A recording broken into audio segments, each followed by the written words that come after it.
Perkenalkan, nama saya Rahmatin Nisa, Prodi PGMI Unit 3 semester 2. Di sini saya akan memenuhi tugas mata kuliah saya yaitu Ulumul Hadis. Di sini saya akan menjelaskan tentang hadis mardud dan jenis-jenisnya. Hadis mardud adalah hadis yang yang ditolak karena adanya kecacatan pada perawi, baik itu karena perawinya tidak memiliki reputasi yang baik dan karena kesalahan pada sanadnya, atau rantai perawinya dalam konteks ini tidak dhabit, berarti perawi ini tidak dianggap dapat dipercaya, memiliki rekan bijak yang buruk, dan dalam hal menyampaikan hadis tidak bijak dalam hal yang menyampaikan hadis. Nah, maksudnya itu berarti hadis mardud ini ditolak karena adanya kecacatan perawi. Karena perawinya ini dia tidak memiliki reputasi yang buruk.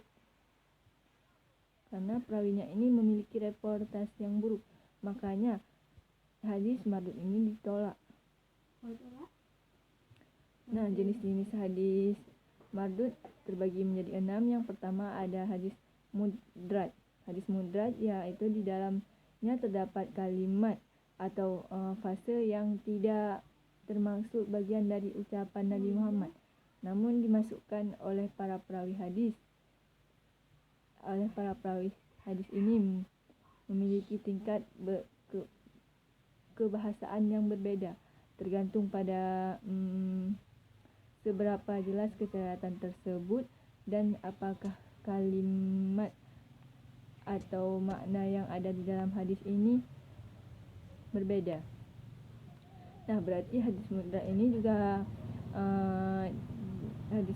ini yang tidak terdapat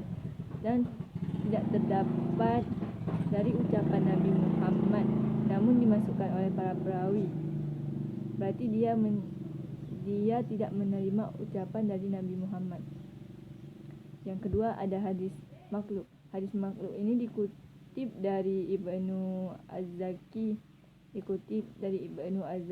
hadis yang berasal dari perawi yang dipandang tidak dipercayai, baik dari reputasinya yang sangat buruk dan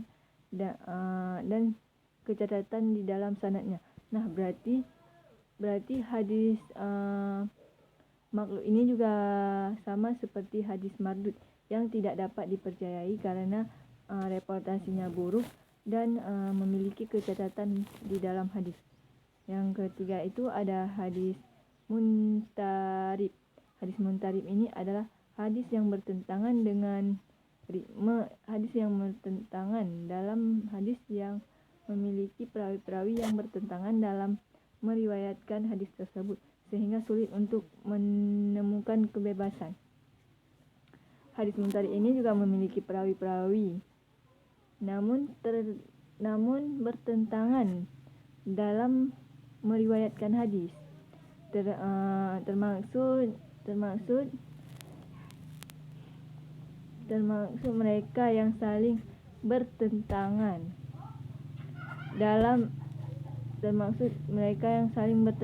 dan yang saling bertukaran pikiran, sehingga sulit untuk menentukan kebebasannya. Yang keempat itu ada hadis mushaf.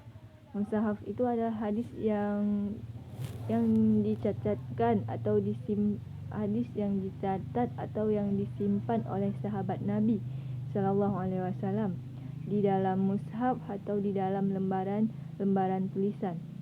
Namun tidak diketahui sanadnya dan sumbernya dengan pasti. Nah, kalau hadis mushaf ini disimpan oleh para sahabat Nabi dan mereka tidak mengetahui bahwa hadis tersebut dapatnya dari mana. Yang kelima itu ada hadis muharraf. Hadis muharraf ini adalah hadis yang memiliki perubahan atau penyimpanan dalam teks, baik itu disengaja maupun tidak disengaja, sehingga sulit untuk menentukan kebebasannya. Sehingga hadis mushaf ini banyak mengalami perubahan dan penyimpanan dalam teksnya. Berarti mereka saling merubah sehingga sulit untuk menentukan kebebasan, seperti merubah kata-katanya, merubah cara bicaranya. Maka dengan mereka merubah itu, maka mereka sulit untuk menentukan kebebasannya. Yang keenam itu ada hadis mauzi fil muntahil asadid, yaitu hadis palsu dengan menggunakan sanad yang terdiri dari para perawi yang saling berhubungan secara terus-menerus, namun tidak dapat dipercayai